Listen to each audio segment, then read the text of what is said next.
జయ జగదంబే. ఈవేళ మీకు పక్కనే సౌండ్లు ఎక్కువ వినిపిస్తాయేమో. మా ఇంటి పక్కనే ఏదో బిల్డింగ్ ఏదో డెమాలిష్ చేస్తున్నారు. ఎందుకంటే మా మా ఆవిడ గాజుల శబ్దమే వినిపిస్తుంది గట్టిగా అనుకున్నాము. ఇది ఎక్క మరి ఏదో ఏమంటారు, బుల్డోజరా పొక్కలైనరో ఏదో అంటారు. దాంతో వాళ్ళు ఏదో కూల కొడుతున్నారు కాబట్టి మీకు గట్టిగా రావచ్చు శబ్దం.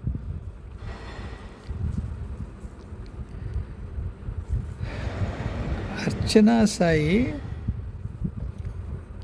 మాట అడిగారు,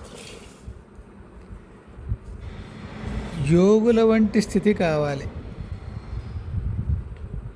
యోగుల యొక్క స్థితి కావాలి,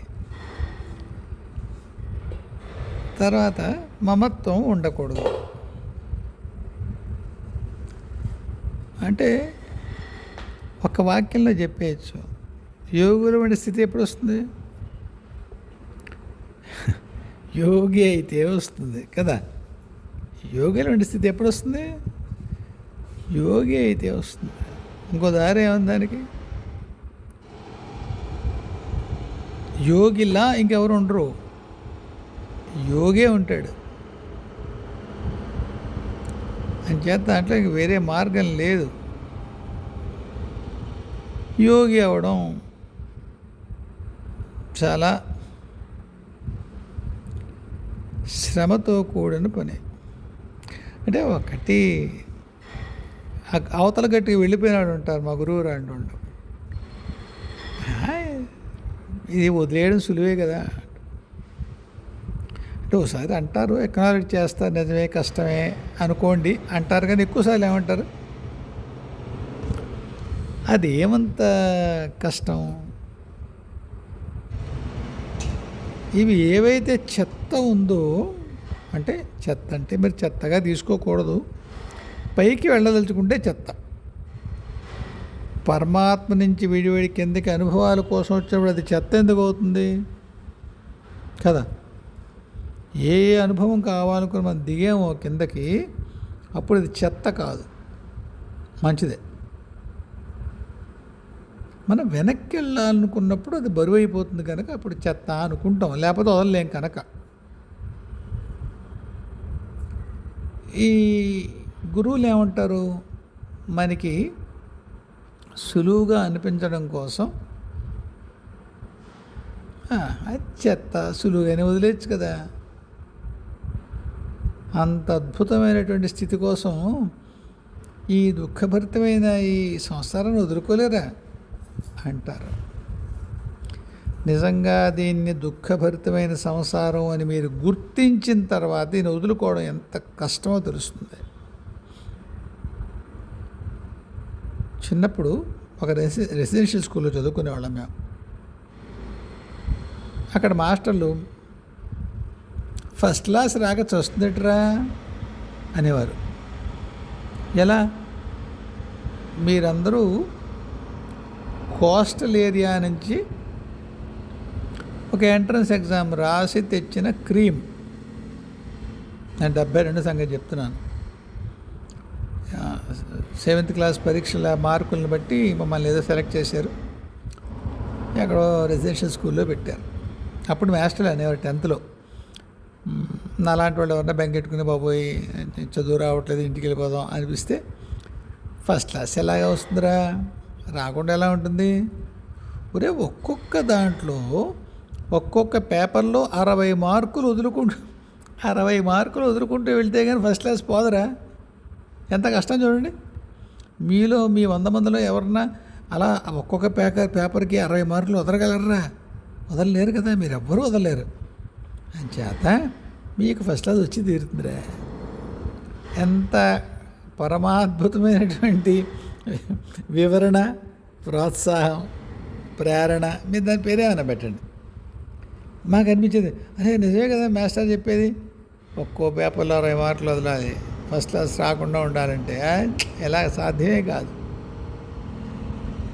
నిజంగా చదివేటప్పుడు సులువుగానే పోతాయి 60 మార్కులు, అది కష్టమేం కాదు. ఎందుకు చెప్పానంటే సంసారం వదలమని, అంటే సంసారం వదలమని అంటే సంసారం యొక్క ప్రభావాన్ని వదలమని. సంసారం వదలమని ఎవరూ చెప్పర్లేండి, ముఖ్యంగా ఈ రోజుల్లో ఎవరు చెప్పరు. సంసారం వదలమని ఏ గురువు చెప్పడు ఈ కాలంలో. ఇక్కడ ఉంటూ గెలవమనే చెప్తారు.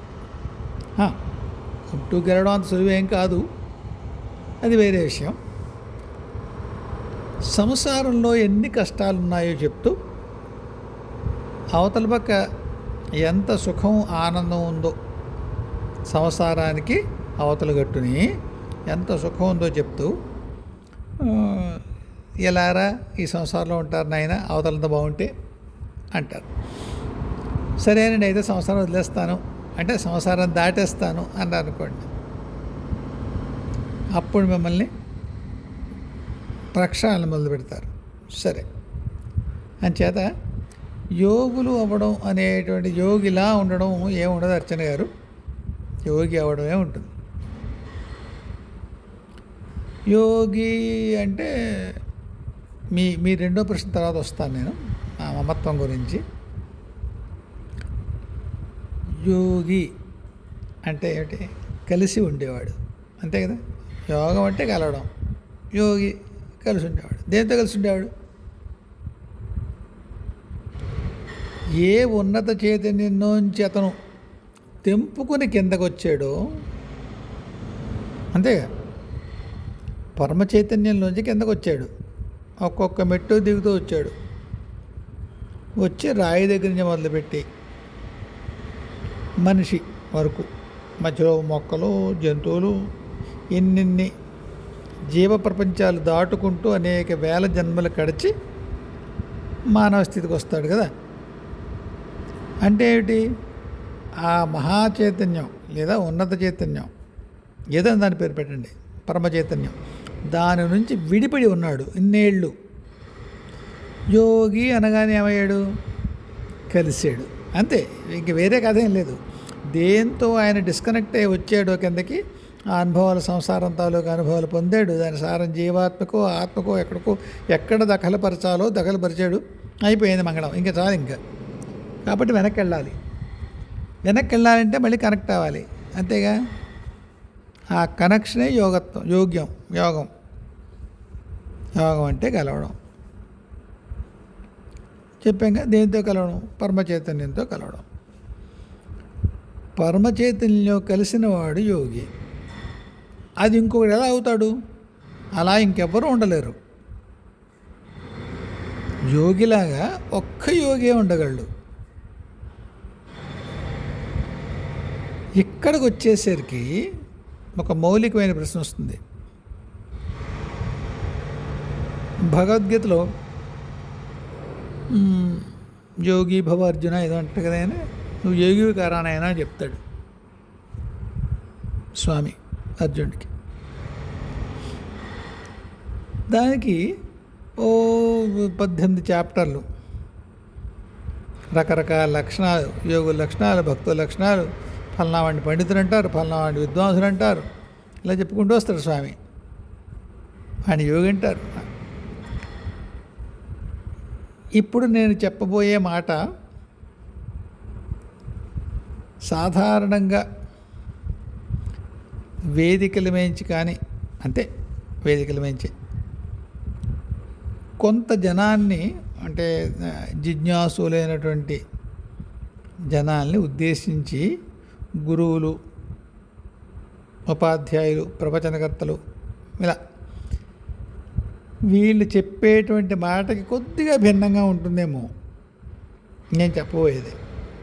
అంటే వాళ్ళతో విడిగా ఉండాలి, నాకేం తప్పన ఏమీ లేవు, కానీ వాళ్ళు యోగి లక్షణాలు చెప్తారు. చెప్పానుగా, భక్తుల లక్షణాలు చెప్తారు. నేను గురువుగారిని అడిగాను ఒకసారి, స్వామి యొక్క విషయం చెప్పండి, ఈ లక్షణాలు ఉంటే యోగి అవుతాడా?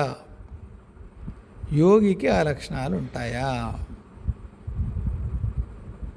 అర్థమైందండి నా మాట? నేను చెప్పగలిగానా మీకు? నా భావం మీకు అర్థమవుతుంది, నేను చెప్పగలగాలి. ఈ భగవద్గీతలో చెప్పిన లక్షణాలు సాధిస్తే వచ్చేవా? యోగత్వం లేదా యోగంలో మనం స్థితమైతే ఆ లక్షణాలు మనకు ఉంటాయా?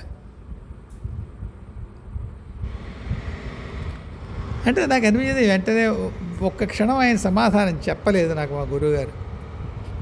దొంగ మరీ మూలం అడుగుతున్నాడు వీడు అనుకున్నారు, ఏమనుకున్నారు?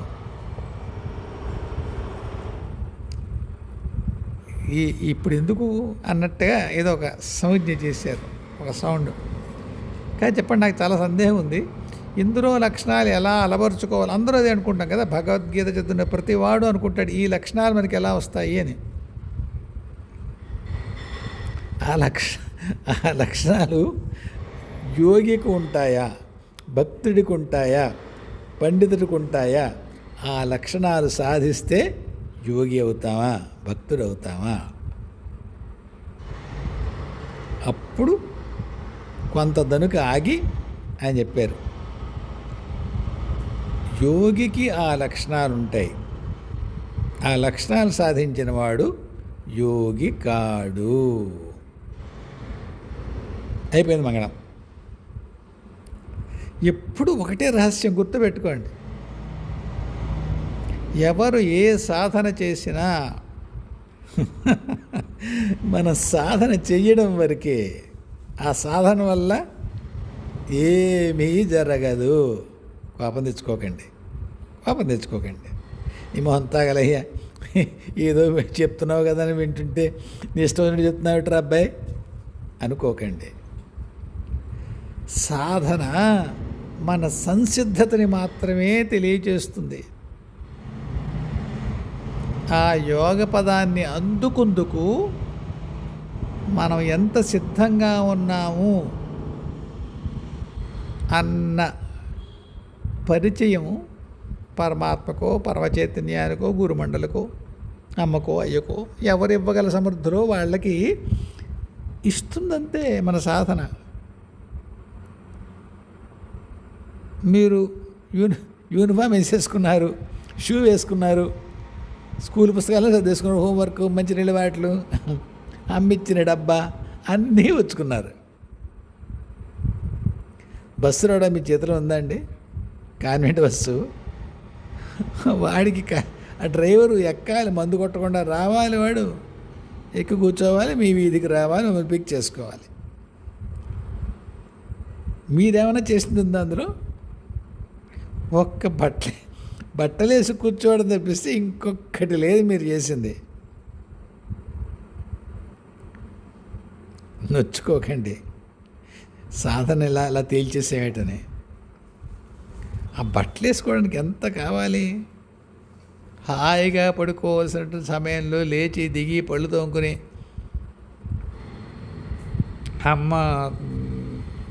అమ్మని విసిగించి, లేదా అంటే బట్టలు వేసుకోకుండా ఉండడానికో, వేసుకుని త్వరగా అమ్మ వేయమనడానికో, పాలో బిస్కెట్లో మరొకటో తిని తలదూవుకొని మొత్తం సిద్ధపడి అన్నీ అమ్మ పనులన్నీ ఆపుకొని మీకు చేయాలి. సిద్ధపడి పుస్తకం వచ్చి అరుగు మీద కూర్చుంటారు, పుస్తకాలు ఇచ్చుకుని బస్సు రావాలి.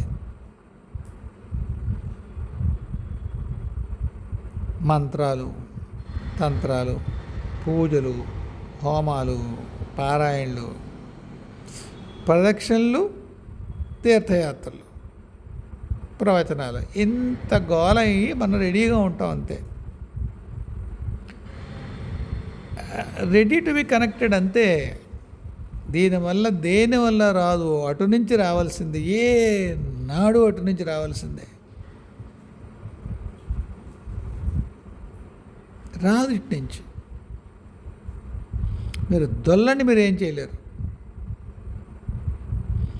పైనుంచి చెయ్యూత ఇచ్చి మీకు పైకి తీసుకెళ్తారండి. ఏనాడు అటు నుంచి వచ్చే కృప మాత్రమే, ఇంకొకటి లేనే లేదు. చాలా అంటే హృదయశల్యమైనటువంటి విషయం ఇది, గుచ్చుకుంటుంది. అంటే ఇన్ని జన్మలు సాధన చేసిన తర్వాత ఏంటి వాడి కృప. అంతేనా? ఆ, అంతే అంతే. వాళ్ళు ఇవ్వాలి. మీరు ఒక ఉదాహరణ చెప్తానే, మళ్ళీ చార్టెడ్ అకౌంట్స్ ఎప్పుడు బాధపడద్దు. అయినా వాళ్ళు తెలుసు బాధపడినా అంటే ఫస్ట్ అటెంప్ట్లో పాస్ అయిపోతామని చెప్పలేం, కానీ సిఏ పోయిన వాళ్ళందరికీ తెలుసు. సిఏ, ఐసిడబ్ల్యూఏ, కంపెనీ సెక్రటరీస్, వీళ్ళ ఇన్స్టిట్యూట్స్కి ఒక యాన్యుటీ బేస్డ్ ఒక లెక్క ఉంటుంది. ఎంతమంది చచ్చిపోతారు సిఏలు ఏడాదికి, ఎంతమంది రిటైర్ అయిపోతారు, ఇంతమంది కొత్తగా వస్తారు, మా ఇండస్ట్రీకి ఎంతమంది కావాల్సి వస్తారు ఎప్పటికీ, ఒక 15 ఏళ్ళ తర్వాత. కాబట్టి ఈ ఏడాది ఎంతమంది, వచ్చే ఏడాది ఎంతమంది, వచ్చే ఏడాది ఎంతమంది క్వాలిఫై అవ్వాలి అని లెక్క ఉంటుంది వాళ్ళకి. మీరు బాగా పరీక్ష రాయడం, బాగా పరీక్ష రాయకపోవడంతో సంబంధం లేదు.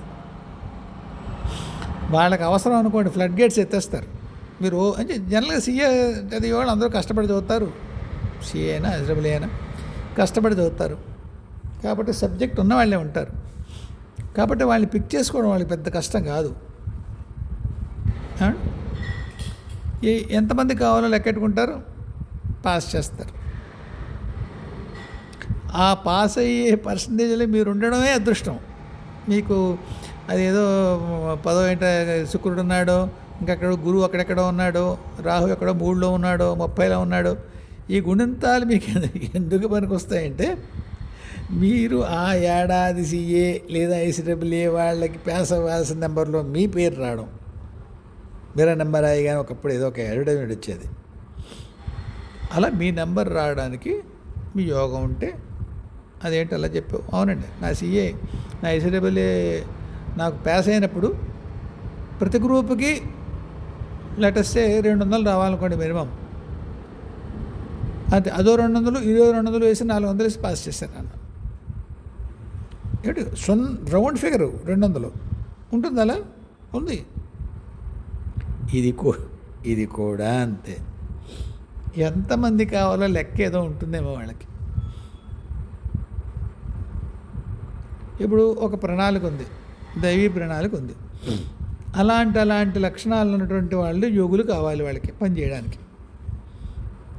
చేయడానికి యోగులు కావాలి. మీరు యోగం అంటే పునరావృత్తి రహితమైన బ్రహ్మపదాన్ని చేరి ఏసియాల్లో కూర్చుందాం అనుకుంటున్నారా? ఏం ఉండదండి, ఉండదు. పని చేయాలి. ఆ పనికి కావలసినటువంటి యోగులు ఎంతమంది కావాలి? ఎంతమంది యోగులు కావాలి. అయ్యింది, మీరందరూ సిద్ధంగా ఉన్నారు. ఆ ప్రణాళిక దిక్కుమాలను కావాలా, మనకి లేట్ అయింది, ఒక 100 ఏళ్ళు లేట్ అయింది అనుకున్నాం. అదేమిటో 100 ఏళ్ళు లేట్ అవుతున్న ప్రణాళిక, అయ్యో అవుతుందండి. నేను ఇన్నాళ్ళు ఈ మార్గంలో ఉండి సాధించిన పరమ జ్ఞానం ఏమిటంటే, ప్రణాళికలు పోస్ట్పోన్ అవుతాయి. అప్పుడు మీరు ఏ పని కోసం మీరు శిక్షణ ఇవ్వబడుతున్నారో ఆ శిక్షణ అయిపోయినా మీకు పట్టా ఇవ్వరు, లేదా కొత్త శిక్షణ ఏదో ఇవ్వడం మొదలు పెడతారు. వేసంగాల్లో పిల్లలు ఇంట్లో ఆడుకోనివ్వకుండా సమ్మర్ క్యాంప్ పంపించినట్టుగా చేస్తారు. అందువల్ల ఎప్పుడూ కృప అట్నుంచి రావాల్సిందే. మీరు సిద్ధంగా ఉండడం మాత్రమే చేసేది. కాబట్టి యోగిగా మారడం మీరేం మారరు. మీ ప్రయత్నం చేస్తా, నేను యోగిగా మారడంగా సిద్ధంగా ఉన్నాను అని చెప్తారు.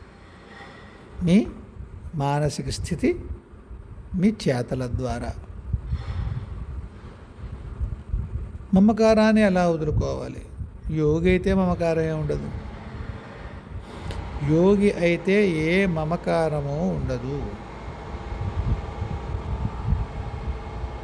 అమ్మ కరుణామయి, దయార్ద్ర హృదయ, ప్రేమమయి అని చదువుకుంటాం కదా మనం. అమ్మ అంటుంది, ఏదో నీకు నా మీద ప్రేమ కాబట్టి అలా చేసావు కానీ అంటాను, ఎప్పుడైనా అన్నాను. అప్పుడు నా ఉద్దేశం ఏమిటి? అవునా, నువ్వు నా బుజ్జి పండు కదా, మరి నీకు కవిత ఎవరికి చేస్తానయ్యా అనాలి, అది వినాలి అనుకుని అమ్మాయితో నీ ప్రేమ కాబట్టి అలా చేస్తావు కానీ అంటే ఆవిడ అన్నమాట, నాకు ప్రేమ దశ ఏముంటారా అంది. అప్పుడు ఏం చేస్తారు? నిజం, ఆ మాట అంది ఆవిడ. నాకు ప్రేమ ద్వేష ఏముంటాయి నాన్న. ఇద్దరికోసారి చెప్పాను నేను. భక్తులైన వాళ్ళు మన ఆనందంతో బట్టలు చింపుకుంటూ ఉంటాం. నాకు కన్నయ్య కనిపించాడని మీరు, నాకు అమ్మ కనిపించిందని నేను, ఇంకోళ్ళు ఎవరో కనిపించారని వాళ్ళు, మా దత్తప్రభు అమ్మలన్న మాట మీకు ఎదురుకు నా వీడియోలో చెప్పాను. పని లేకుండా దర్శనం ఇవ్వరు, పని లేకుండా మాట్లాడరు, పని లేకుండా నీ దగ్గరకు రారు. నాకు ధూమావతమ్మ చెప్పింది ఈ మాట. ఏదో మీ ప్రేమ కొద్దీ ఇలా దర్శనమిస్తున్నారు కానీ అని చాలా గొప్పగా మాట్లాడేది అనుకున్నాను నేను. అలా ఏముంటుందిరా, ఏదైనా పనే అంది, ఏదైనా పనే. ఇంద్రాక్షమ్మ కనిపించదు అంత త్వరగా, మీరు ఎంత త్వరగా కనిపిస్తారో మీకు ప్రేమ ఎక్కువ, అలాంటి వెర్రి మాట అన్నాను నేను.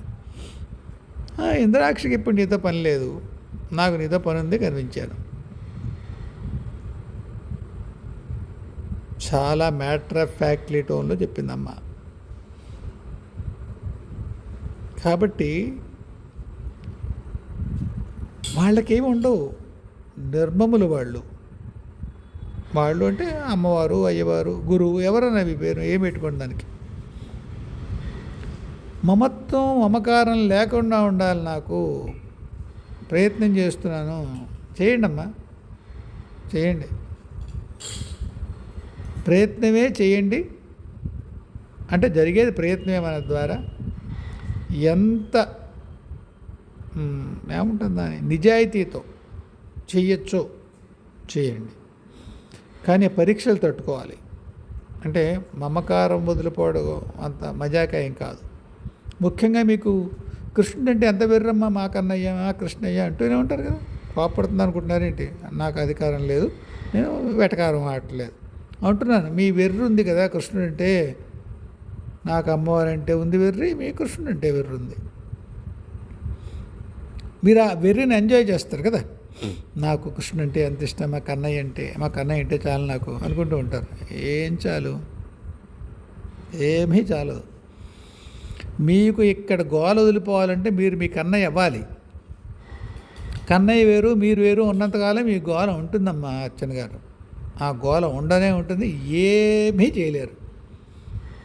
ఓసారి ఏడుస్తారు, ఓసారి నవ్వుతారు, ఓసారి గెంతులేస్తారు, ఓసారి కూలబడతారు.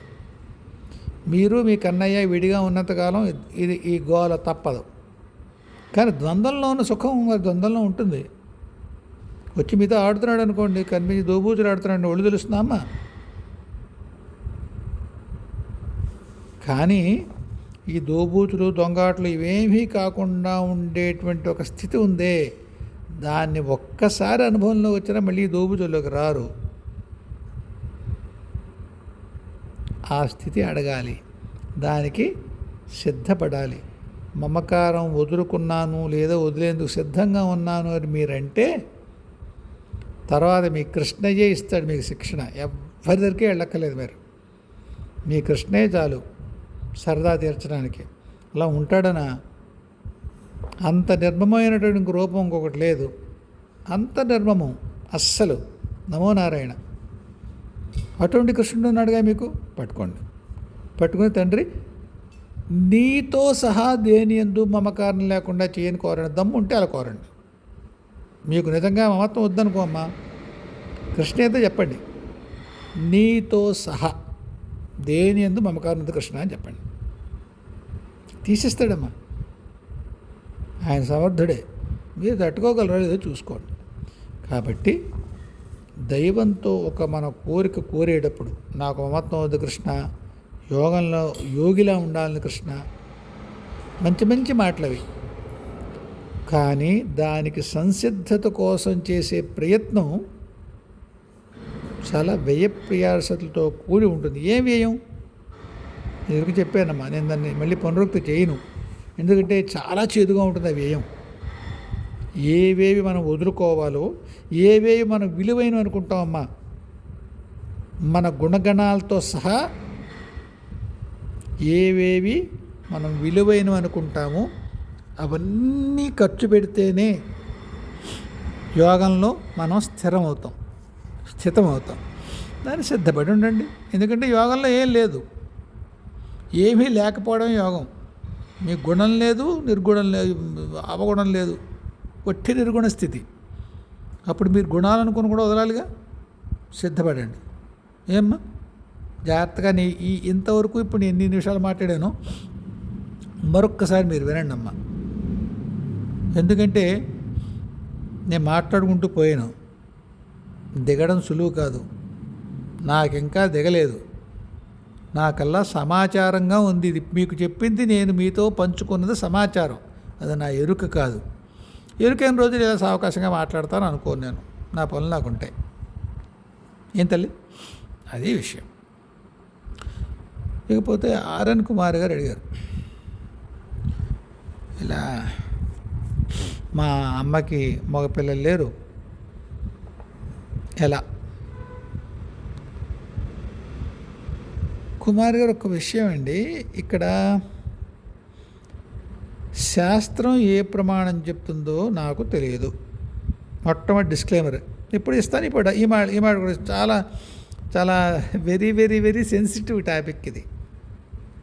పితృదేవత అని గరుడ పురాణం ఏం చెప్పిందో, నిర్ణయ సింధి ఏం చెప్పిందో, ధర్మసింధి ఏం చెప్పిందో, ఆడవాళ్ళు ఇవ్వచ్చందో ఇవ్వకూడదు అనుకుందో, మగపిల్లలు లేని వాళ్ళ కర్మ ఎంతే అందో నాకు తెలియదు. ఒక్కటి చెప్పగలను, అప్పుడప్పుడు other side of the world, ప్రపంచపు అటుపక్క నాకు అడుగు పెట్టేటువంటి సౌభాగ్యం ఉందామా, అది పరమేశ్వరుడు కల్పిస్తుంది. అలాంటి కొన్ని సందర్భాల్లో అట్లీస్ట్ నేను 2-3 సార్లు కలిసి ఉంటానేమో పితృదేవతల్ని. ఎలా కలిశాను? ఇక్కడికి వేరే పని మీద వచ్చారు వాళ్ళు. వచ్చినప్పుడు ఏ కారణం నేను చెప్పలేనండి. అంటే రహస్యం కుమార్ గారు నేను చెప్పను అంటలేదు, నాకు తెలియదు. తెలిసినా నేను చెప్పగలిగేంత ఏమంటాను దాన్ని దమ్ముగా తెలియదు. అంచేత రహస్యం కాదు, కానీ చెప్పగలిగే పరిస్థితి కాదు. మీరు రిఫరెన్స్ తీసుకోండి. విషయం ఏంటంటే 2-3 సందర్భాల్లో వాళ్ళు ఇక్కడికి రావాల్సి వచ్చింది. వచ్చినప్పుడు అమ్మ ఎటు వచ్చారు కదా, పెద్ద ఆయన కలిసి వెళ్ళండి. అదేంటి, బోల్డ్ మంది రోజుకి భారతదేశంలో బోల్డ్ మంది తద్దినాలు పెడుతూ ఉంటారు. రుద్రులు, వసువులు, ఆదిత్యులు వస్తూనే ఉంటారు కదా, భక్తుల రూపంలోనో ఆ యాజ్ఞికం చేసే బ్రహ్మగారి రూపంలోనో వస్తూనే ఉంటారు కదా. బ్రహ్మగారు అంటే పురోహితుడు అండి, మీరు పంతులు అంటారు కదా, అది మా వైపు గోదావరి జిల్లాలో బ్రహ్మగారు అంటారు, యాజ్ఞికం చేసి ఆయన అంటారు. సరే, వాళ్ళ రూపంలో వస్తూనే ఉంటారు కదా. కొత్తగా వచ్చేదేమిటి కాదు, అమ్మ యొక్క పర్యవేక్షణలో జరిగేటువంటి కొన్ని ఏవో కార్యక్రమాలకి వాళ్ళు వచ్చారు. 3 సార్లు వచ్చారా? కాదు, చాలాసార్లు వచ్చి ఉంటారు. 3 సార్లు నా భౌతిక మస్తిష్కం వరకు సమాచారం వచ్చింది. ఒకసారి వచ్చారు, పెద్ద ఆయన కలిసి వెళ్ళండి. వెళ్ళినప్పుడు వాళ్ళు వచ్చినప్పుడు ఏం మాట్లాడారు ఈవేళ గుర్తులేదు, ఖచ్చితంగా మాట్లాడారు.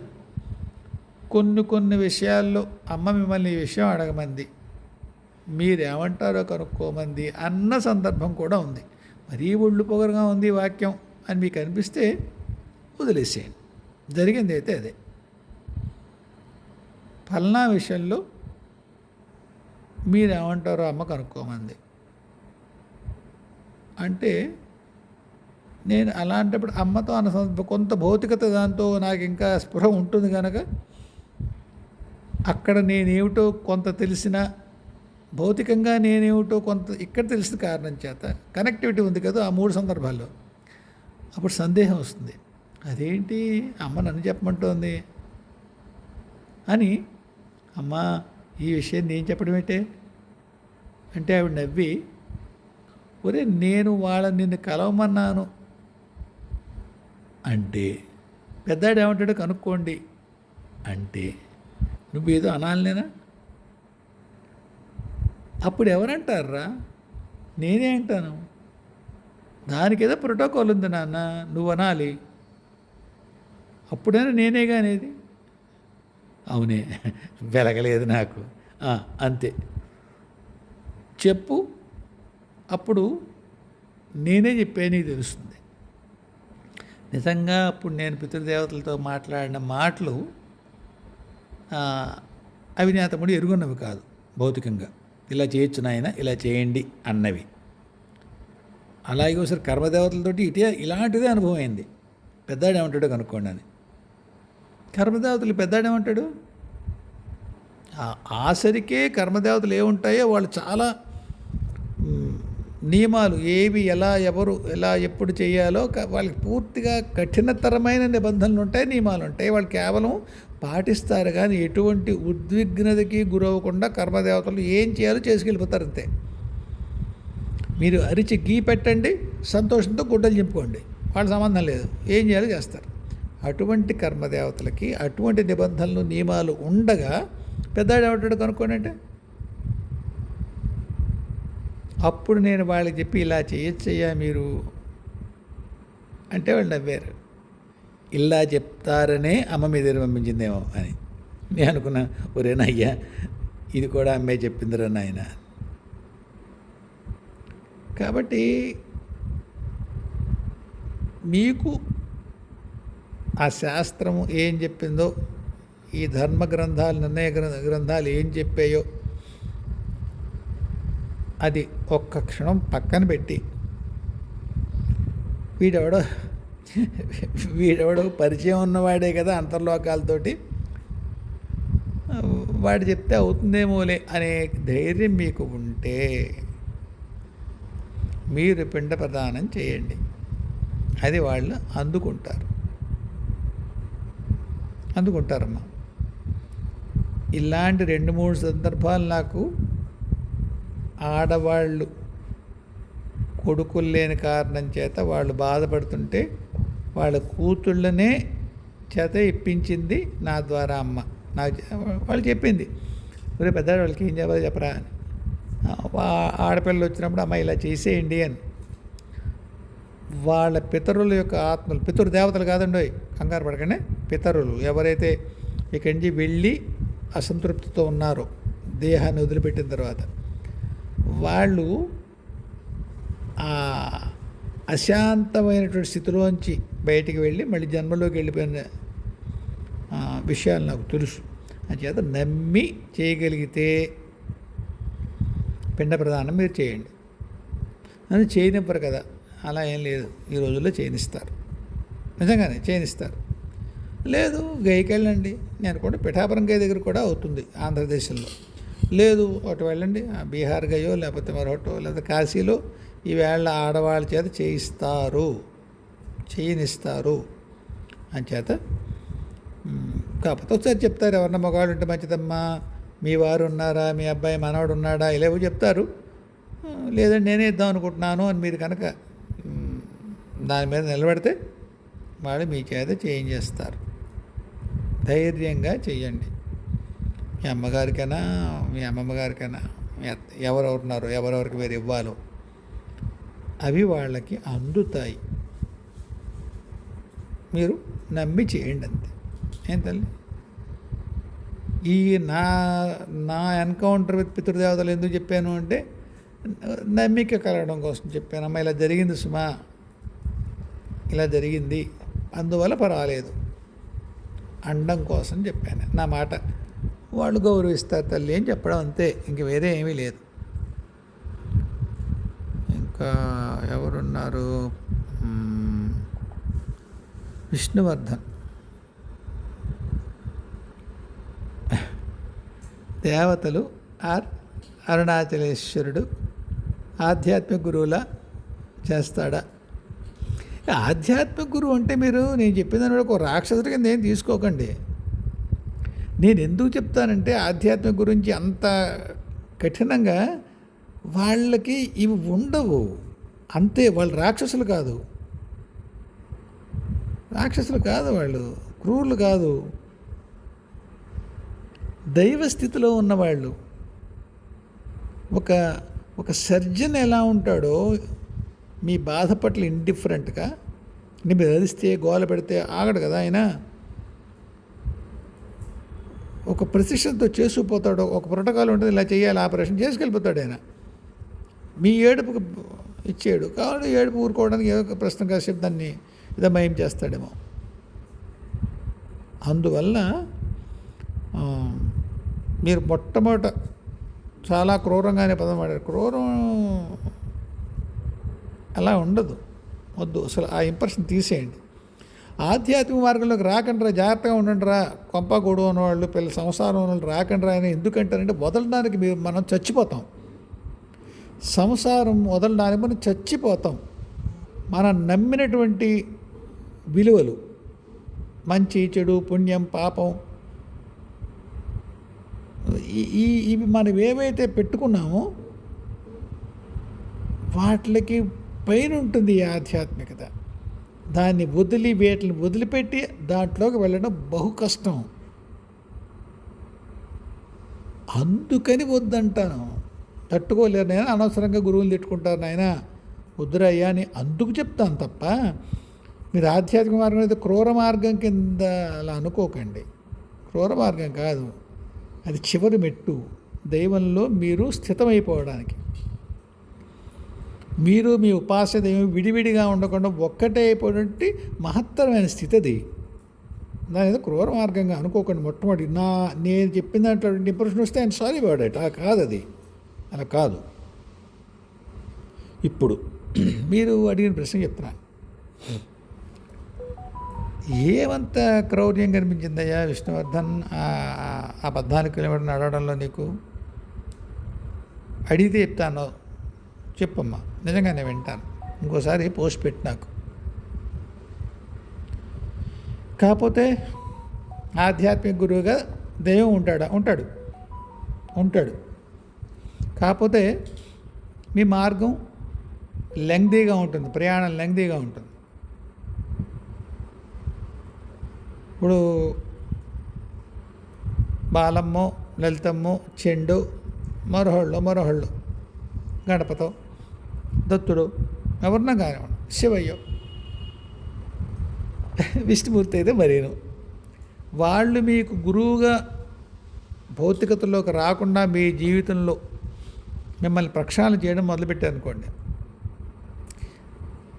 వాళ్ళు ఏం చేస్తారంటే మీరు కెవ్వమంటే మళ్ళీ వాళ్ళు వచ్చి కాస్త సరే ఊరుకో అంటూ ఉంటారు.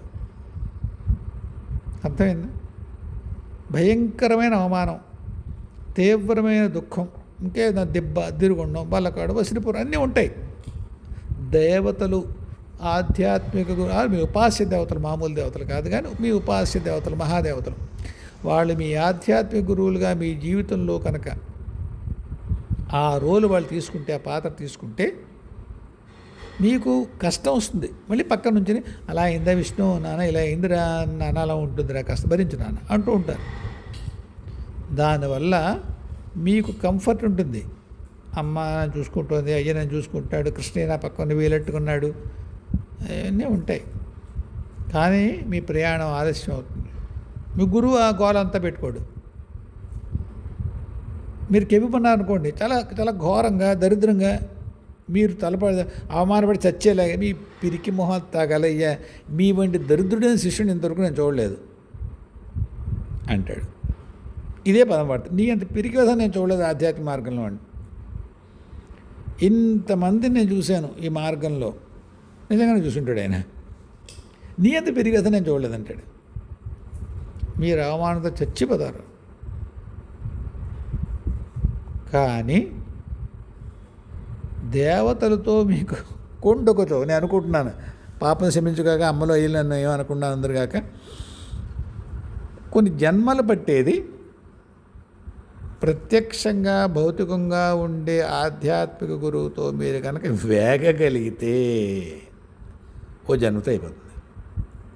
సాధారణంగా ఓ జన్మతో అయిపోతుంది. అంచేత దేవతలు ఆధ్యాత్మిక గురువులుగా మార్గదర్శులుగా ఉంటారు. కాకపోతే అక్కడ మన మన సోలుకి కొన్ని జీవాత్మ నడిపోని సోల్ అంటే ఒకటే ఉంటుంది మొత్తం అందరికీను అంటారు. ఆత్మ వ్యాపకమైన ఒక స్థితి అంటారు. అలా విడిగా ముక్కలుగా ఉండదు అంటారు. కాబట్టి జీవాత్మ వరకు అనుకుంటే అందులోంచి విడిపడిన జీవుడితో కనెక్ట్ అయినటువంటి ఆత్మవిభాగం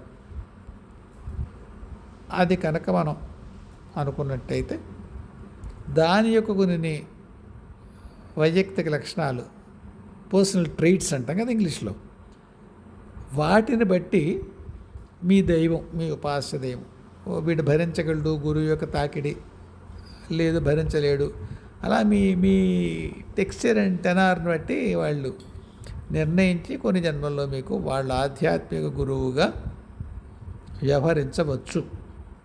కానీ నేను కూడా ఆఖరి మెట్టు ఎక్కడాల్సి వచ్చినప్పుడు ఇంకేమైనా వైండింగ్ అప్ ఉంటుంది, tying up the loose end అంటారు ప్రాజెక్టులో.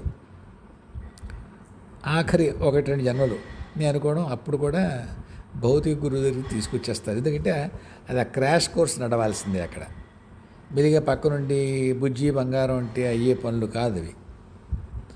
అందువల్ల కష్టం ఏమన్నా ఉంటే కూడా క్రౌర్యంగా తీసుకోకుండా అదేదో భరించితే మంచి బాగుంటుంది. ఏంటంటే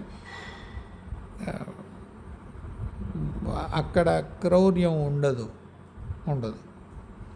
అనిపిస్తుంది, అయ్యో నేనే అనుకుంటాను 100 సార్లు. మరి ఏదో అలాగే ఉంటుంది. చెప్పాను, మీరు గురువు ఇలా మాట అంటారు. మీరు ఎప్పుడైనా 10th క్లాసు గుర్తుందా మీకు? ప్రతి 10th క్లాస్లోనూ ప్రతి స్కూల్లోనూ మాస్టర్లు చెప్తారు, మీ బ్యాచ్ దరిద్రం రా, ఇంతకుముందు బ్యాచ్ బంగారం, ఎప్పుడు ఇది ఇంత దరిద్రమైన బ్యాచ్ నేను చూడలేదురా అంటారు. 10th క్లాస్లో ఏ స్కూల్లోనే వినే కథ అది. మీరు వెళ్ళిపోరండి, ఆఖరి రోజున మిమ్మల్ని అందరినీ కౌగులించిన పేరుని కళ్ళని పెట్టుకుంటారు మాస్టర్లు. ఆధ్యాత్మిక కూడా అంతే, వాడు అలాగే ఉండాలేమో అని చేత మీకు కఠినంగా అనిపిస్తాను కాదన్న, కానీ అదే క్రౌర్యంగా తీసుకోకండి. దానికి మళ్ళీ దైవాలు కూడా ఆపాదించి దేవుడు కూడా ఎంత క్రూరంగా ఉంటాడా? ఎవరికే క్రూరం అవసరం ఉంది? ఉండదు నాయన. ఆ క్రౌర్యం అనే పదం వద్దులేండి, వాడకండి. కఠినంగా ఉంటారు, బంగారం ఉంటారు, మన కోసం ఉంటారు. సరేనా? అంచేత ఇంతకీ అదేమిటిది, గిరి ప్రదక్షిణలోనే నీకు క్రౌర్యం కనిపించే అంత ఏమొచ్చిందయ్యా చెప్పు, నేను కూడా వింటాను. నిజంగానే గిరి ప్రదక్షిణానికి నీకు అరుణాచలేశ్వరుడు క్రౌర్యం చూపించాడా? రేడా? సర్లే చెప్పు, ఏదో వింటాను నేను. సరేనా? క్రౌర్యం ఏమి ఉండదు.